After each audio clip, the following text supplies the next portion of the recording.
Fish کھایا کرو, بازار سے جاؤ 20 کلو مچھلی اٹھا کے لے آؤ گھر میں, اگر اللہ نے پیسے دیے ہیں. نہیں دیے تو پھر حضرت والا سوچا کرو, صحیح ہے نا. جو ہمارے حضرت سوچتے تھے بھائی اللہ نے دیے ہوتے تو اللہ نے مچھلی ضرورت ہوتی تو اللہ پیسے بھی دے دیتا. اگر اللہ نے دیے ہیں تو کیا کرو, فشری جاؤ 20 کلو مچھلی اٹھا کے لاؤ, بیگم سے بولو روزانہ ناشتے میں بھی فش, دوپہر کھانے میں بھی فش, اور رات ڈنر میں بھی فش. بنگالیوں کو دیکھو فش کھاتے ہیں کیسے ہینڈسم اسمارٹ رہتے ہیں نا ساری زندگی, بال کالے رہتے ہیں. ہمارے ایک استاد ہیں بنگلہ دیش کے, پورے بال کالے ان کے. میں نے کہا آپ کی عمر کتنی؟ انہوں نے کہا پتہ نہیں 46 سال 48 سال. ایسے گھنی کالی داڑھی, یہ کس کا کمال ہے؟ فش کا. مچھلی کھا رہے ہیں دبا.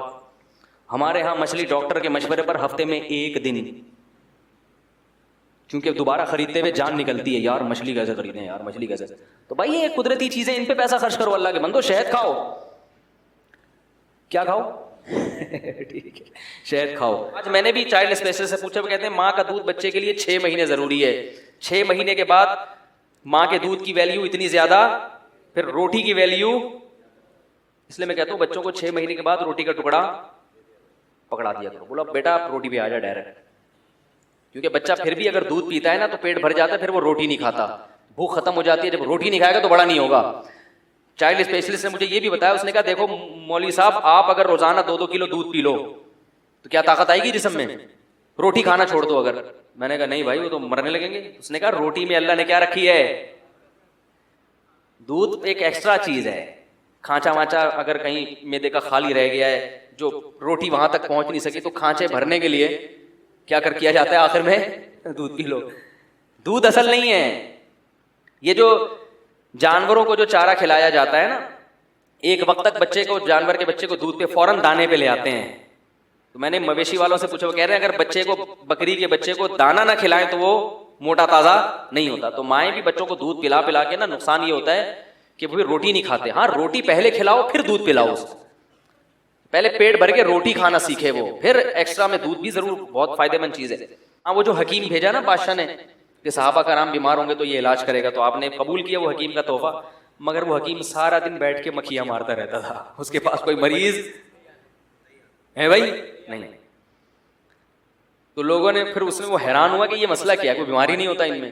پھر اس نے تجزیہ کیا تو انہوں نے کہا یہ لوگ جب تک شدید بھوک نہ لگے کھاتے نہیں ہیں, جب تک شدید بھوک نہ لگے کھانا کھاتے نہیں, اور جب تھوڑی سی بھوک رہ جاتی ہے تو چھوڑ دیتے ہیں پیٹ بھر کے.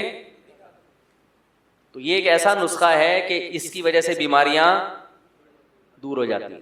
آج کل جو بیماریاں ہیں نا پھوڑنے کی وجہ سے ہیں. کھانے سے انسان بیمار نہیں ہوتا, بیمار ہوتا ہے بولو بھائی پھوڑنے سے. ہم لوگ کھاتے نہیں ہیں, ہم کیا کرتے ہیں؟ پھوڑتے ہیں.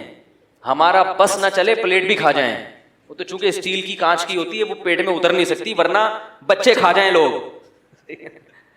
ایسے کھایا جاتا ہے, اس لیے بیمار ہوتے ہیں. اٹھتے ہی نہیں, جب تک بالکل اب ڈر ہوتا ہے نا پھٹ جائیں گے دھماکے تو پھر ہاتھ روکتے ہیں. تو یہ بڑا نسخہ ہے کہ جب تک شدید بھوک نہ لگے کھاؤ نہیں, اور پیٹ بھر کے نہ کھاؤ. جب بھوک تھوڑی سی, اس میں زیادہ نہیں, بہت تھوڑی سی, ابھی 1-2 نوالے اور کھانے کا دل چاہ رہا ہے تو بس 1-2 نوالے چھوڑو, تو وہ اگلے وقت میں تو جلدی ہضم بھی ہو جائے گا, بھوک بھی زیادہ لگے گی. خیر, فیس پہ دانے نکلتے ہیں جس کی وجہ سے وضو ٹوٹ جاتا ہے. ہلکا سا خون نکلنے سے وضو نہیں ٹوٹتا. خون نکل کے جب اپنی جگہ سے بہہ کے دوسری جگہ چلا جائے گا پھر جا کے وضو ٹوٹے گا. اور فیس پہ جو دانے نکلا کریں اس کو پھوڑا نہ کریں, ہمیشہ کے لیے نشان پڑ جاتا ہے. یہ جو ہے نا ایلو ویرا, گھی کوار, یہ بڑی خاندانی چیز ہے. اس کا پودا اپنے گھر میں لگائیں. جن کو فیس پہ دانے, خارش, کھجلی یہ چیز ہوتی ہے نا, تو وہ اس کا پیسٹ بنا کے منہ پہ لگا لیں تھوڑی دیر کے لیے, پھر دھو لیں. تو اس سے وہ جراثیم مراسیم کیا ہوتے ہیں. اور یہ جو کریمیں مارکیٹ میں آ رہی ہیں نا فیس کو فریش کرنے کے لیے, یہ فیس کا بیڑا غرق کر رہی ہیں. ایک ڈاکٹر کی بات بتاؤں, بہت بڑے ڈاکٹر ہیں, انہوں نے یہ بات کہی, میں نے خود براہ راست سنی ہے, کہ جو بھی چیز کھانے پینے کی جس کا ایڈورٹائز آ رہا ہے وہ نہ کھاؤ. نہیں آ رہی بات. ہر وہ چیز جس کا ٹی وی پر یا اخبار میں ایڈورٹائز آ رہا ہے کہ یہ صحت کے لیے بہت اچھی ہے, کھائیں, وہ کیا کرو, نہیں کھاؤ. ٹھیک ہے. کوئی آپ کی صحت کے لیے کوئی ایسی کمپنی اب تک وجود میں نہیں آئی ہے جو لوگوں کو صحت میسر کرنے میں کی کوشش میں لگی ہوئی ہو. جتنی کمپنیاں بنتی ہیں پیسہ کمانے کے لیے, کیونکہ صحت کے لیے جو چیزیں ہوتی ہیں ان میں وہ ذائقہ بسا اوقات نہیں ہوتا. سمجھ رہے ہو نا, تو ٹیسٹ گین. اب دیکھو ملائی, جو ملائی ہم کھاتے ہیں, جو پیکنگ کی ملائیاں ہیں ان میں ذائقہ اچھا ہوتا ہے, جو آپ بھینس کے دودھ سے اوپر اتارتے ہو اس میں ذائقہ ہوتا ہے, وہ ذائقہ نہیں ہوتا. تو یہ جو کمپنیاں ہیں نا, یہ پیسہ کمانے کے لیے ہیں, یہ آپ کو صحت دینے کے لیے. صحت تو ڈاکٹر نہیں دے رہا آپ کو آج کل, اللہ ماشاء اللہ چند جو بیان میں بیٹھے ہوئے ان کے علاوہ ڈاکٹر جو ہے, صرف وہی جو ڈاکٹر ہے وہ آپ کے ساتھ خیر خواہ نہیں ہے. تو کمپنیاں آپ کو جناب ایسی کریمیں دیں گی جس سے آپ کی جلد اچھی ہو جائے, وہ صرف شادی میں جانے کے لیے اچھی ہوتی ہے. کریم لگائی آپ نے ولیمے میں گئے, لوگ کہنے واہ بھائی ماشاء اللہ بڑی بڑے نور آیا ہوا ہے. 2 دن کے بعد وہ نور شارٹ, جو پہلے سے زیادہ بھی جو نحوست تھی نا معذرت کے ساتھ, نور بھی گیا اور پہلے سے زیادہ نحوست. شیمپو, میں الحمدللہ کبھی شیمپو میں نے اللہ ماشاء اللہ ہمیشہ صابن سے نہاتا ہوں.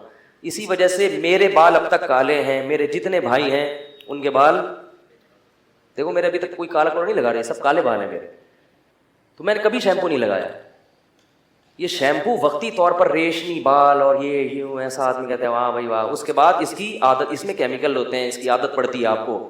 نہیں لگائیں گے تو جیسے اسپرے آ رہا ہے نا, یہ جو آپ کھیتوں میں اسپرے کرتے ہیں, ان اسپرے جو اسپرے ہے نا, انہوں نے ہماری کھیتیوں کا کیا کر دیا ہے, بیڑا گرک. اب اگر وہ اسپرے نہیں کرے تو کھیتی پیدا ہی نہیں ہوتی. تو اپنے آپ کو ان مصنوعی چیزوں کا عادی بولو بھائی مت بناؤ. تو اگر یہ جو خاص طور پہ خواتین کے ساتھ مسائل ہوتے ہیں, یہ ایلو ویرا ہے, اسی کی جیل ہے, اسی کی جیل کی دوائیں بنتی ہیں, وہ لے لیتے ہیں. ارے بھائی یہی اللہ نے پیدا کر دیا, اسی کو لگا لو, ٹھیک ہے.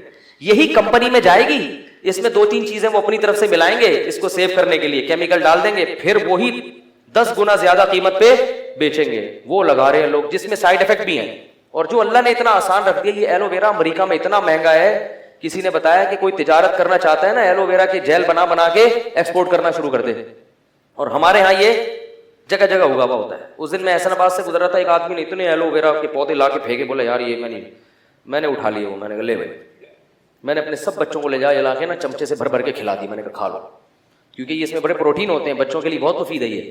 تو اس طرح کی قدرتی چیزیں استعمال کر لیں. شیمپو ویمپو کی بجائے سر میں دہی لگا لیں معذرت کے ساتھ, صحیح اپنے خرچے پہ. انڈا ونڈا لگا لیں. تو شیمپو بھی کرنے تو کر لیں, گھر میں پھڈے بازی نہ کریں جا کے. وہ ایسا ہوتا ہے خواتین کے فون آتے ہیں, میاں نے شیمپو کی بوتلیں توڑ دی آپ کا بیان سن کے. اب اتنا نہ کریں, وہ استعمال اگر کر رہی ہے تو کرنے دیں, اس کو سمجھا دیں بیگم اس سے وقتی فائدہ ہے, باقی فائدہ نہیں ہے. مان جائے ٹھیک ہے, نہیں مانے تو بس چلو لے آؤ شیمپو لے آؤ. کوئی حلال و حرام کا مسئلہ نہیں ہے, کوئی جنت, اور یہ نہیں کہ جو شیمپو نہیں لگائے گا وہ جنت میں جائے گا اور جو شیمپو لگایا وہ کہاں جائے گا, جہنم. اتنا بڑا مسئلہ نہیں.